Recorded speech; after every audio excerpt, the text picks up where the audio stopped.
The summer surge of COVID-19 is back, and it's more intense than ever.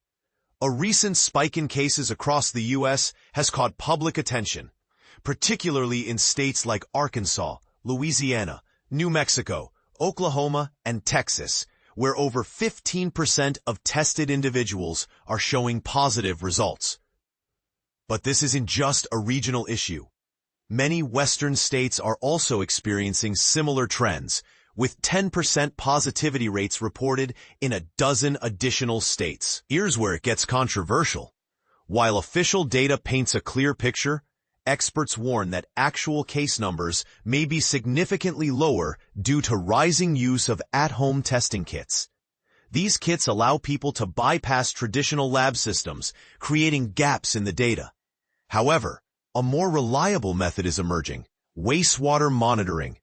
By analyzing sewage samples, officials can track virus activity long before symptoms appear, offering a glimpse into community health that clinical testing alone can't capture. The CDC highlights 5 states with very high virus activity levels: Alaska, Hawaii, Nevada, Texas, and Utah. Yet even this method isn't foolproof.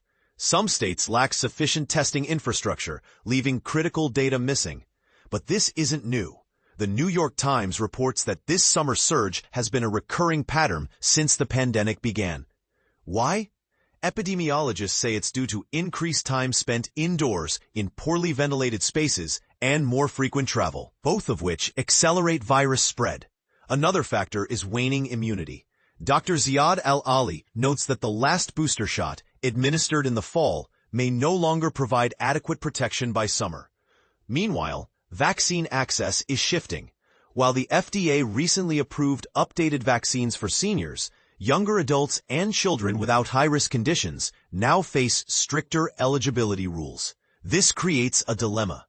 Will fall and winter see a shortage of shots? And will insurance coverage keep up? And this is the part most people miss. The race to vaccinate is far from over. A CDC panel is set to meet in September, and the outcome could reshape how we approach the season. So here's the question. Are current measures enough to curb the spread? Or does this summer's surge signal a new phase in the pandemic's evolution? Share your thoughts in the comments. What do you think the future holds?